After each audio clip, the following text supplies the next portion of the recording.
우리나라 자동차 시장이 이렇게 흥미로워질 줄은 아마 대부분이 몰랐을 겁니다. 왜냐면 현대차그룹 점유율이 90%에 달하고 이 점유율을 깰 수 있는 자동차 회사가 이제는 나오지 않을 거라고 생각하던 사람들이 대부분이거든요. 그런데 갑자기 최근에 분위기가 바뀌고 있죠. KG 모빌리티가 토레스를 출시했고 쉐보레가 트랙스를 말도 안 되는 가격으로 내놓으면서 역시 가격과 상품성만 괜찮으면 소비자는 돌아오는구나 이런 걸 깨닫게 해줬습니다. 국내 시장은 아마 앞으로도 재밌을 겁니다. 왜냐면 토레스 전기차 가격도 동급 모델 대비 괜찮게 나왔고 하반기에는 트레일블레이저 페이스리프트 모델도 나올 거잖아요. 문제는 해외 시장입니다. 현대차그룹이 해외에서 해결해야 할 과제가 갑자기 몰려오고 있는데 이게 좀 심각합니다. 어떤 이야기인지 쉽고 빠르게 정리해드리겠습니다. 인터넷 가입이라면 당신은 아정당을 떠올리지 않을 수도 있습니다. 당신의 습관은 통신업체에 고정되어 있을 수도 있습니다.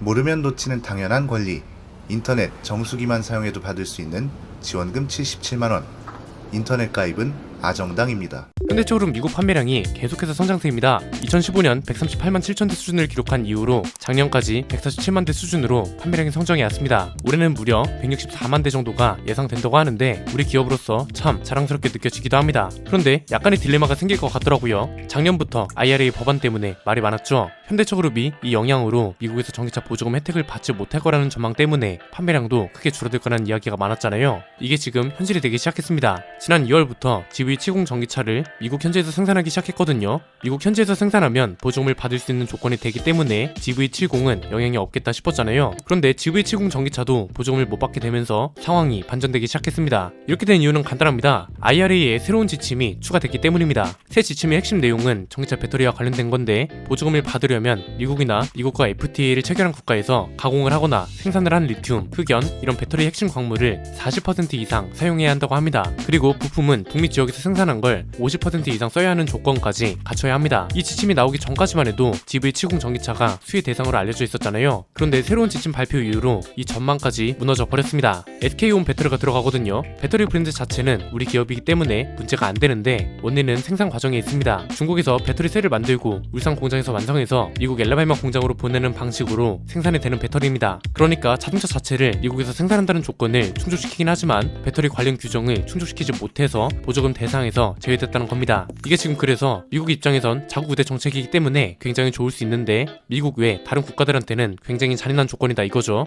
이걸 위기의 시작이라고 보는 이유가 현대차그룹만 피해를 보는 게 아닙니다. 그런데 문제는 미국 시민들한테는 대안이라는 게 존재하잖아요. 자국 브랜드 차를 사도 되고 어쨌든 더 저렴한 차를 사면 그만이기 때문에 이게 문제란 거고 실제로 현대기아차 전기차 미국 판매량이 감소세를 보이기 시작했다고 합니다. 단순히 판매량 감소에서만 끝나는 게 아니라는 게 문제입니다. 예상되는 문제가 있는데 크게 세 가지입니다. 첫 번째는 가장 큰 시장이라 볼 수 있는 북미 시장에서 현대차그룹이 경쟁력을 잃게 될 수 있다는 겁니다. 일단 이게 가장 먼저 눈에 보이는 현상으로 나타나겠죠. 당장 현재 가격만 비교해도 전망이 금방 나옵니다. 아이오닉5가 작년 8월부터 미국 보조금이 없었고 가격 인하도 없는 상황이란 말이죠. 그래서 현재 판매 가격이 41,450달러에서 52,600달러 정도 되거든요. 그런데 테슬라 모델 3는 상황이 전혀 다릅니다. 올해 초에 이어서 미국에서 가격을 20%나 낮췄고 여기에 IRA 보조금으로 받는 혜택이 7,500달러에 달합니다. 이렇게 해서 현재 판매 가격이 35,400달러에서 46,490달러입니다. 우리 돈으로 환산하면 4,640만원에서 6,100만원 정도 되는 겁니다. 전기차 보조금이 점점 축소되는 추세고 아예 없어지는 국가들도 있다고는 하지만 여전히 전기차 보조금 영향력 자체는 무시할 수 없다는 거죠. 우리나라만 봐도 올해 초에 보조금 정책이 결정되지 않았다는 이유만으로 EV6 판매량이 제로였습니다. 나머지 차들도 100대를 넘기기 힘들었고요. 이 현상은 미국에서도 벌어질 겁니다. 보조금 혜택에서 제외되는 차들은 판매량부터 손실이 굉장히 클 겁니다. 물론 전체 판매량을 봤을 때는 체감이 덜할 수도 있습니다. 왜냐하면 지금 현대차그룹 판매량 중에 SUV가 차지하는 게 상당수거든요. 작년 기준으로 SUV 판매 비중이 70%에 달했고 올해도 비슷할 걸로 전망된다고 합니다.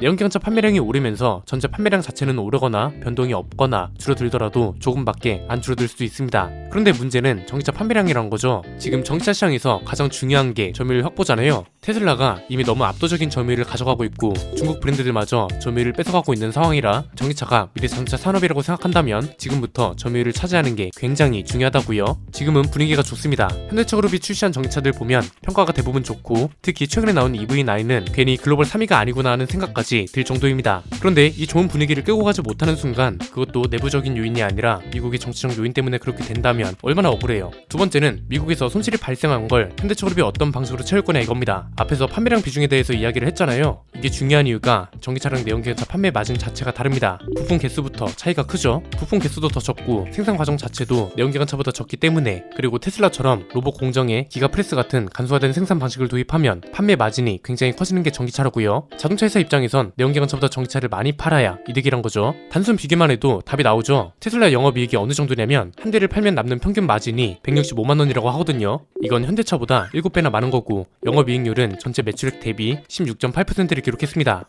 회계 기준이 다르기 때문에 단순 비교가 어려울 수 있지만 이건 토요타보다 2.5배 높은 겁니다. 이 소리는 뭐냐면 전기차 판매량이 줄어들면 영업이익도 줄어든다는 말입니다. 그런데 현대차그룹은 이미 올해 영업이익이랑 매출 목표를 발표했잖아요. 작년보다 10% 정도 높은 수치를 원하고 있고, 이런 성장세를 계속 유지하고 싶어하는 게 당연합니다. 그런데 가장 큰 미국 시장에서 판매량이 확 꺾여버리면 당연히 영업이익이랑 매출도 줄어들 거잖아요. 이 영업이익을 늘리려면 다른 시장에서 한 대당 마진을 늘리던가 해야 하거든요. 이렇게 하려면 국내 시장이나 다른 해외 시장에서 가격을 올릴 수밖에 없을 거잖아요. 문제는 가격을 올리는 것조차 이제는 딜레마가 됐다는 건데, 마진 때문에 가격을 올리자니 이제는 전기차 가격 자체가 하락하는 추세입니다. 얼마 전까지만 해도 보조금 포함 가격을 따졌다면 이제는 보조금을 포함하지 않아도 2천만 원대로 살 수 있는 전기차가 나와야 한다고 하죠. 굳이 단계별로 나눠서 설명하자면 얼마 전까지만 해도 기술력을 과시하면서 보조금에 의존해서 가격을 책정해도 잘 팔렸는데, 이제는 보조금 의존도를 줄여가는 단계이기 때문에 가격을 올리는 것 자체가 힘든 시기가 됐다는 겁니다. 그냥 우리나라 자동차 시장만 봐도 어떤가요? 토리스 전기차가 보조금 포함 3,800만 원이면 되는 차잖아요. 토리스 전기차는 지난번 영상에서도 말씀드렸지만 깡통으로 사도 되는 차라서 추가 금액이 거의 안 붙는 차란 말이죠. 크기로 따지면 토리스 전기차는 중형으로 분류되고 코나 전기차는 소형으로 분류됩니다. 심지어 둘 다 중국산 배터리가 들어가고요. 그런데 코나 전기차는 5천만 원대로 책정될 거란 소리가 나오고 있습니다. 보조금을 포함해도 4천만 원대입니다. 소형차가 중형차보다 비싸단 거죠. 전기차만 문제가 되는 게 아닙니다. 전기차 가격을 올리는 게 어려우면 내연기관차 가격을 올려버리면 되는데, 이쪽은 또 트릭스가 가격 기준을 확 낮춰버린 상황입니다. 소형 SUV도 2천만 원 초반에 시작할 수 있다는 걸 증명해버리면서 코나 가격이 비싸다는 걸 확인 사살 시켜줬다는 거죠.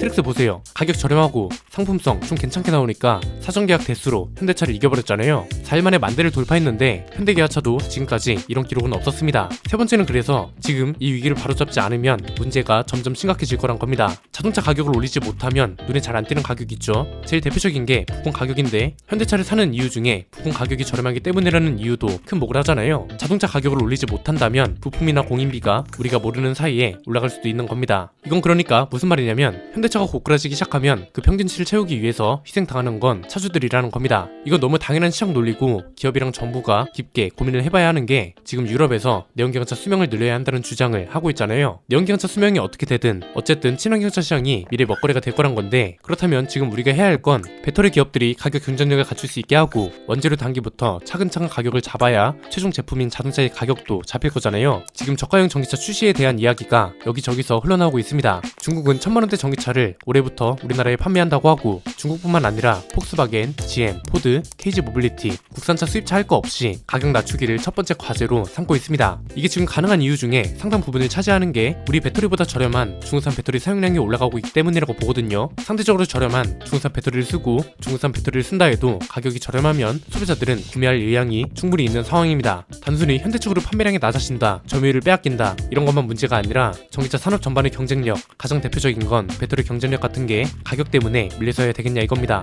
보조금은 어차피 축소되고 있는 추세이기 때문에 보조금으로 자구우대 정책을 펼칠 수 있는 시기도 지났습니다. 현대차도 결국 가격 때문에 CATL 배터리 사용량을 늘리고 있는 거라고 보기 때문에 지금의 좋은 분위기를 끌고 가려면 배터리를 포함한 전기차 산업의 전반적인 가격 경쟁력이 잡혀야 한다고 보고요. 지금부터라도 정부 차원의 지원이라든지 외교적 차원이 방어 체계 같은 게 갖춰줘야 하지 않을까 싶습니다. 오늘 내용은 여기까지입니다. 내용이 유익하셨다면 구독과 좋아요, 알림 설정 부탁드립니다. 지금까지 저는 안피디였습니다. 감사합니다.